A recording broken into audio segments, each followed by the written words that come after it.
ABC News exclusive with Sharon and Ozzy Osbourne, their first TV interview since Ozzy's recovery from a major operation. Every time we're set to go, something happens with Ozzy's health, and so we'll get there. We want to go back so bad. I tell my doctor this and he goes, how the are you alive, you know? Why are you breathing? I'm a biological miracle as far as he's concerned. Ozzy Osbourne, our legendary Prince of Darkness, has faced countless battles in his life, but none as heartbreaking as this. After years of struggling with serious health issues, his family is now preparing to say goodbye. From his Parkinson's diagnosis to multiple surgeries, Ozzy's condition has taken a devastating toll. His whole family has stood by his side, but even their strength can't change the inevitable. How is Ozzy coping with this emotional journey? And what does this mean for his family? Join us as we uncover the heartbreaking truth behind Ozzy Osbourne's final battle. Ozzy Osbourne's toughest fight. Ozzy Osbourne has spent decades living life on the edge. But now, his biggest battle isn't on stage. It's against his own body. The legendary rocker, once known for his wild energy, is now facing the toughest challenge of his life. His health has been declining rapidly, and recent updates from his family paint a heartbreaking picture. For years, Ozzy has struggled with a series of health problems, but things took a serious turn when he was diagnosed with Parkinson's disease in 2019. It was a tough blow, but he tried to keep going, pushing through the pain. However, in 2023, he admitted that his condition had worsened, and recently his wife, Sharon Osbourne, came forward with an update that shocked fans. She revealed that Ozzy can no longer walk due to his worsening condition. His body has weakened to the point where even simple movements are a challenge. So how did things get to this point? Keep watching to find out more. It all started in 2019 when Ozzy suffered a serious fall in his Los Angeles home. That fall didn't just knock him down, it completely wrecked his body. He had already undergone spinal surgery years before due to an ATV accident in 2003. But this fall made things much worse. Doctors discovered that the fall dislodged metal rods in his spine, which were originally put in place after the accident. That led to severe nerve pain, and since then, he's been in and out of hospitals trying to fix the damage. Each surgery was supposed to help, but instead, it made things more complicated. The pain never went away, and his ability to move started to decline. Sharon even admitted that after his last surgery in 2023, he told her, "He is done. This is his last one surgery and he simply couldn't take any more." But the truth is, he hasn't been the same since. At first, Ozzy tried to fight through it. He still wanted to perform, still wanted to be on stage, but his body just wouldn't let him. But despite the challenges, Ozzy was determined to stay positive and focus on his music.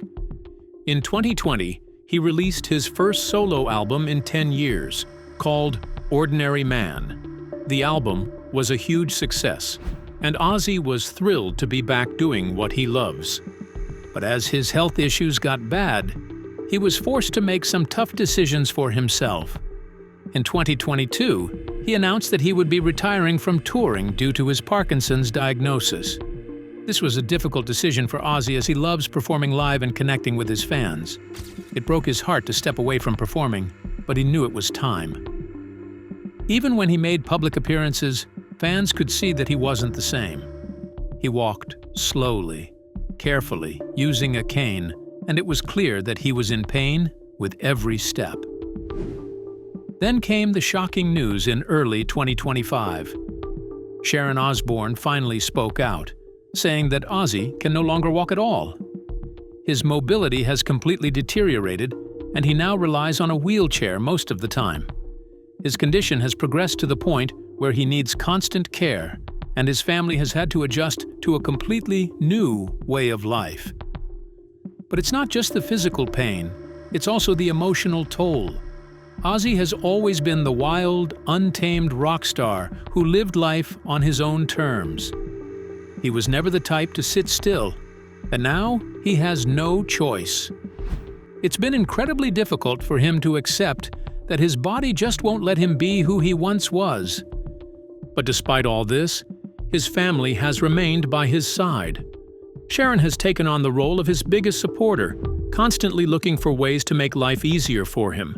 His children, Kelly and Jack, have also stepped up, making sure that their father has everything he needs.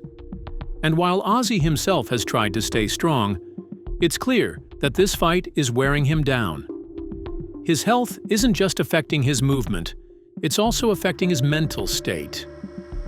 Ozzy has always struggled with depression, and in recent interviews he's admitted that this battle has taken a toll on him emotionally. He's spoken openly about how difficult it is to feel like a burden to his family. He hates the fact that he can't do the things he once did, and this shows that he's struggling to come to terms with his new reality. His doctors have done everything they can, but at this point, there's no real solution. His body has been through too much, and every attempt to fix one problem just seems to create another. That's why he made the heartbreaking decision to officially retire from performing. He had dreams of getting back on stage once again, but now, even standing for a long period is too much for him. But here is the most touching part of this story. Ozzy's final curtain call and the journey that led him here. Despite everything he has been through, Ozzy Osbourne is preparing for one last performance with his Black Sabbath bandmates. It is something no one thought would happen again. His body has been failing him, his mobility is almost gone, and his health has been declining for years. But against all odds, he has agreed to reunite with Tony Iommi, Geezer Butler, and Bill Ward for what is being called the greatest heavy metal show ever. The concert, set for July 5th, 2025, at Villa Park in Birmingham, will be their farewell, their last time together on stage. This show is not just about music. It is about a lifetime of struggles, victories, and the deep love Ozzy has for his fans. Even though he can no longer walk, he is determined to do it one last time. There have been talks about him performing from a throne, as his body cannot handle standing for too long, but he does not care how he does it. He just wants to feel the energy of the stage again, to hear the roar of the crowd, and to say goodbye the way he always wanted to through music. His wife, Sharon, has been open about how much this performance means to him. She knows how much pain he is in, how difficult every movement has become. But she also knows that music is what keeps him going. It has always been the thing that saved him, that gave him purpose when everything else seemed lost. His health may be declining, but his voice is still strong, and that is all he needs. Fans from all over the world will gather to witness this historic moment, to see the Prince of Darkness take the stage one last time, even if it is just for a short while. But however you might wonder where his journey and love for music all started, and might ask, how did Ozzy become one of the most legendary figures in rock history? Ozzy's story started in Aston, a working-class neighborhood in Birmingham, England. He was born as John Michael Osbourne on December 3, 1948, into a family that struggled to make ends meet. His father worked long hours as a toolmaker, while his mother took shifts at a factory. They did their best, but life was tough, and there was never much money to go around. They lived in a small, crowded house, and with 3 older sisters and 2 younger brothers, space was always tight, and privacy was a luxury no one could afford. It was in that cramped home that he earned the nickname Ozzy, a name that became famous around the world. School wasn't easy for him, as he was not the best student, and school never really made sense to him. He struggled with dyslexia, though he did not know it at the time. And if that wasn't enough, he also endured mistreatment from other kids at school when he was just 11. Those painful experiences left deep scars, and as a teenager, he battled deep emotional struggles, even reaching a point where he felt like giving up multiple times. However, at 15, Ozzy decided he had had enough of school. He left and jumped from one job to another, working as a construction laborer, a plumber's apprentice, a tool maker, a horn tuner in a car factory, and even at a slaughterhouse. None of these jobs fulfilled him, and trouble followed him wherever he went. By 17, he found himself behind bars after getting caught robbing a clothes shop. His father refused to bail him out, believing it was time for his son to face the consequences of his actions. 6 weeks in Winson Green prison was enough to make Ozzy realize that he needed to change his path. And despite his struggles, there was one thing that truly excited him, and that was music. He had always loved performing and even took part in school plays like The Mikado and HMS Pinafore. But it wasn't until he heard the Beatles' She Loves You at the age of 14 that he knew he wanted to be a rock star. That song lit a fire in him that nothing else ever had. And in 1967, he got his first real chance when Geezer Butler formed a band called Rare Breed and asked Ozzy to be the singer. The band didn't last long. They broke up after only 2 shows, but it led to something even bigger.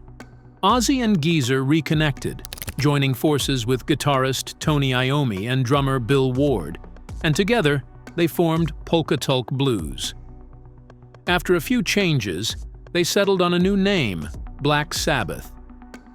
Inspired by horror films and the eerie feeling they created, the band decided to embrace a dark and heavy sound, setting themselves apart from other bands of the time. At first, no one expected Black Sabbath to go anywhere. Their record label, Warner Brothers, didn't invest much in them, but their unique sound struck a chord with listeners. With Tony's powerful guitar riffs, Geezer's haunting lyrics, Bill's thunderous drumming, and Ozzy's eerie vocals, their first 2 albums, Black Sabbath and Paranoid, became instant hits.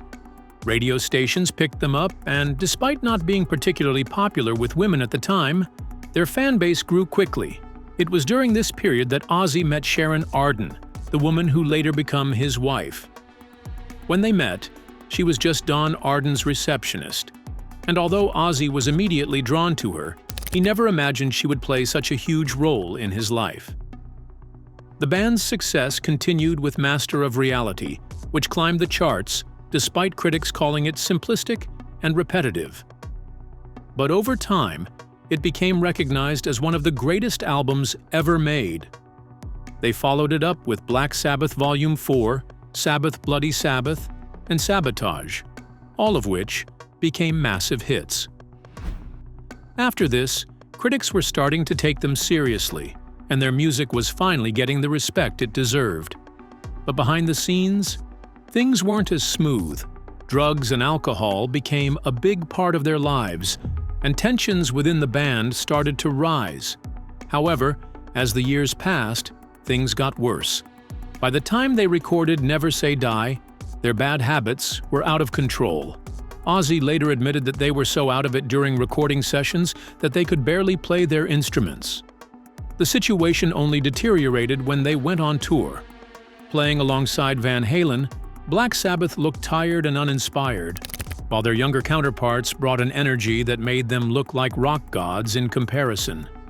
Ozzy felt lost, and by 1979, things reached a breaking point. The band was trying to work on new music, but Ozzy felt like his vocals were being tampered with, constantly. The tension between him and Tony Iommi grew unbearable. Finally, Tony, with the backing of the other band members, made the decision to let Ozzy go. They told him it was because of his excessive partying, but Ozzy believed they were no better than him in that regard. Whatever the reason, he was out. Getting kicked out of Black Sabbath was a devastating blow. For the first time in years, he had no band, no direction, and no idea what to do next. The band quickly moved on, bringing in Ronnie James Dio as Ozzy's replacement. Dio himself later acknowledged that he would never truly replace Ozzy, that his era with the band was different, and Ozzy had defined what Black Sabbath was in its early years. After Ozzy left the band, he spiraled even further into his bad habits, unsure of what his future held. He had always dreamed of being a rock star, and now it felt like that dream had been ripped away from him. But this wasn't the end for Ozzy Osbourne. It was just the beginning of the next chapter. Stay tuned as we delve more into this. Ozzy Osbourne's comeback.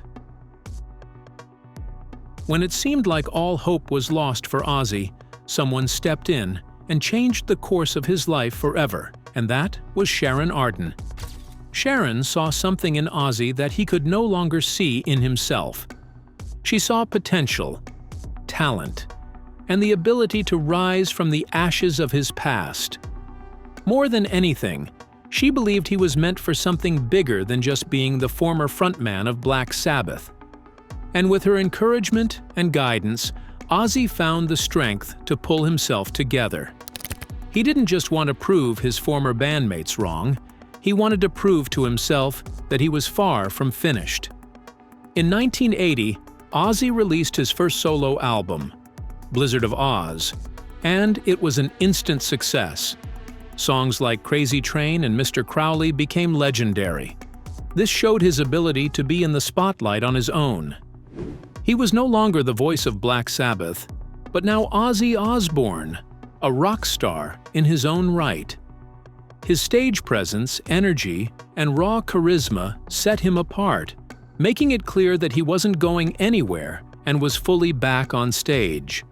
The album went multi-platinum, cementing his place in rock history and proving that his career was only just beginning.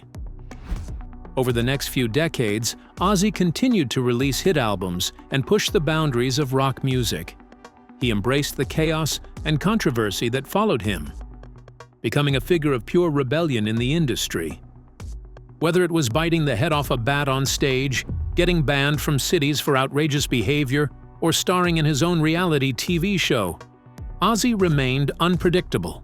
And through it all, Sharon remained by his side, not just as his manager, but as his wife and strongest supporter.